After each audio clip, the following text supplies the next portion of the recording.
La farmacología, a pesar de que etimológicamente podría pensarse que es la ciencia que trata de los fármacos, este es un concepto muy general y hoy en día la farmacología se dedica al estudio de los efectos que provoca la administración de fármacos u otras sustancias a un organismo vivo.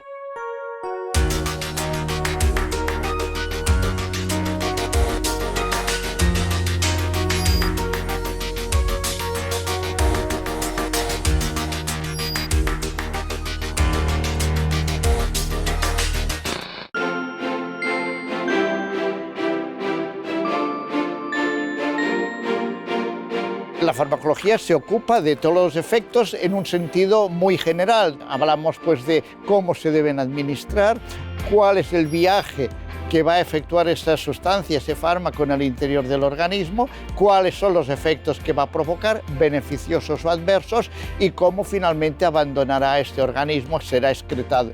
Si puede parecer que la farmacología es una ciencia clásica, antigua, porque el hombre desde la prehistoria viene utilizando sustancias con un fin terapéutico, realmente es una ciencia mucho más joven.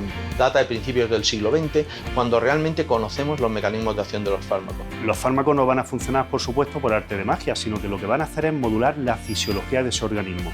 Y la van a modular de manera que van a ser capaces de curar, prevenir o de ser usados para el diagnóstico de una enfermedad. Entonces, un fármaco, básicamente una sustancia química biológica capaz de curar, prevenir o ser usado para el diagnóstico de esa enfermedad. Y la farmacología es la ciencia que se encarga de estudiar ese tipo de sustancias tan peculiares. Hay muchas áreas de interés de la farmacología. La farmacología veterinaria, la farmacología animal en general, la farmacología de la distribución de los fármacos en el medio ambiente, lo que ahora se llama farmacoecología, pero sobre todo la que importa a la ciudadanía por sus consecuencias inmediatas es la farmacología clínica, que es el estudio de las acciones y los efectos de los fármacos sobre el ser humano. Existen muchas líneas de investigación relacionadas con la farmacología, que van desde el estudio de los efectos de los fármacos a la creación de otros nuevos, capaces de mitigar los síntomas de enfermedades, tanto si son de reciente aparición como si se trata de enfermedades ya conocidas. Este instituto tiene varias líneas, sobre todo centrados en las enfermedades neurodegenerativas, en nuestro caso en concreto en la enfermedad de Parkinson, donde estudiamos cómo una organela, que es la mitocondria, está alterada. ¿Por qué nos centramos en la mitocondria? Porque a lo largo de los años se ha observado que esta mitocondria, además de ser la fuente de energía necesaria para un buen funcionamiento, es el lugar donde el mayor número de radicales libres se produce. Estamos intentando conocer cómo se produce esta liberación de radicales libres, cómo se producen cambios en la permeabilidad de la mitocondria que van a producir liberación de sustancias, de proteínas como citocromo C, APAF1, al citosol, que van a activar rutas de señalización, sobre todo implicadas en la muerte neuronal. En los últimos 10 años nos hemos centrado fundamentalmente en conocer cómo modular esta liberación de estas proteínas y cómo, cambiando con pequeños fármacos, incluso clásicos como puede ser la aminociclina, alterar esta liberación y conducir a procesos neuroprotectores. Nos interesa la enfermedad inflamatoria intestinal en sus diferentes variantes, cronicolitis, y así hemos trabajado intentando proponer distintos fármacos de utilidad en su control. En el grupo pues, hemos tenido la posibilidad de desarrollar 3 patentes con compuestos que tenían actividad antitumoral, antiinflamatoria, en piel y en enfermedad inflamatoria, compuestos que provenían de una acacia mexicana, o de oxilipinas de microalgas, incluso de una colaboración con médicos del Macarena, pues, investigaciones de compuestos antiinflamatorios a partir de una baya chilena. Algunos de los productos con los que trabajamos vienen del medio terrestre y necesitan el soporte vegetal. Entonces, siempre proyectamos hacia cultivos sostenibles, intentando la sostenibilidad de nuestros principios activos, colaborando con el medio agrario para su obtención. Los fármacos tienen que someterse a muchos controles y pruebas para demostrar su seguridad y efectividad antes de llegar a los pacientes. Es fundamental analizar todos los posibles efectos adversos para valorar si pueden ponerse en circulación y a quiénes pueden administrarse. Todos deseamos una seguridad absoluta en medicamentos, en vacunas, en cualquier acto de la vida, pero la seguridad absoluta no existe. Entonces, en medicina siempre hablamos de la relación beneficio-riesgo. Es decir, qué beneficio vamos a obtener con un determinado medicamento o con una vacuna y qué riesgo tenemos de tener un problema grave con la administración de esa sustancia. Trabajamos en la toxicidad hepática producida por el consumo de fármacos o productos de herboristería. En concreto, ¿qué hace a ese individuo que desarrolla una toxicidad hepática único, diferente en su forma de reaccionar cuando consume un medicamento? Con la idea de poder prevenir y anticipar, por lo tanto, el desarrollo de este efecto adverso.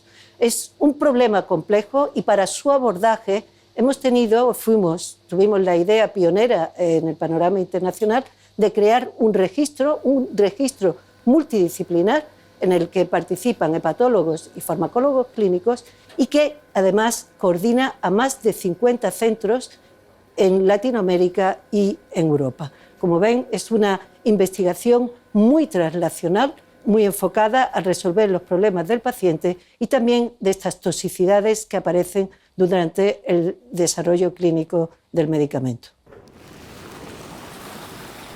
Nuestro grupo de investigación se centra en el estudio de cómo determinados compuestos son capaces de generar adicción, es decir, dependencia, tanto sea de tipo de medicamentos, que son motivo de dependencia muchos de ellos, como sobre todo de lo que se conoce como las drogas de abuso. La cocaína, la heroína son muy conocidas, no del todo, pero bastante conocidas.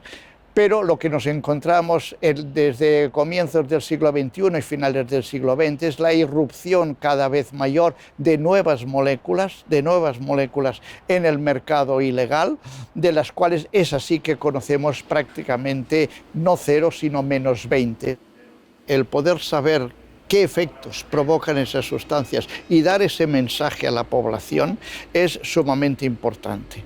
Supone el poder tomar medidas al respecto por parte de las autoridades, porque una vez la sustancia está ilegalizada, sí que las autoridades tienen capacidad para imputar determinadas conductas delictivas, cosa que no ocurre cuando la sustancia no está ilegalizada y es de consumo, por ejemplo, universal. ¿Cómo se usan los medicamentos en la sociedad? Es decir, cómo son desarrollados por la industria, regulados por la autoridad sanitaria, distribuidos al sistema sanitario, promovidos con las actividades de información y de propaganda de la industria farmacéutica, prescritos por el médico, después dispensados en la farmacia y después consumidos por las personas, por los ciudadanos. Lo que nos interesa es el consumo y sus consecuencias. Cada uno de los pasos de esta cadena que va desde el desarrollo de un medicamento hasta su consumo por los ciudadanos determinará la calidad de este consumo y la calidad de los efectos del medicamento sobre la sociedad.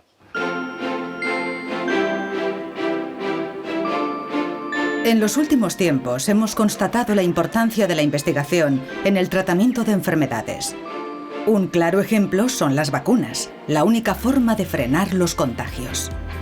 Tiempo y apoyo es lo que necesitan los profesionales para desarrollar su trabajo sin presión y conseguir los mejores resultados. En el caso del SIDA, una enfermedad que aparece a principios de los años 80, hasta mediados de la década no se dispuso del primer medicamento eficaz para el tratamiento del SIDA y aún no disponemos de vacuna. En el caso del coronavirus hemos ido a la inversa, se han desarrollado antes las vacunas que los medicamentos. Mi esperanza es que en los próximos años podrá disponerse de antivíricos para enfermedades por coronavirus, pero es posible que cuando llegue la vacuna ya haya permitido controlar la enfermedad.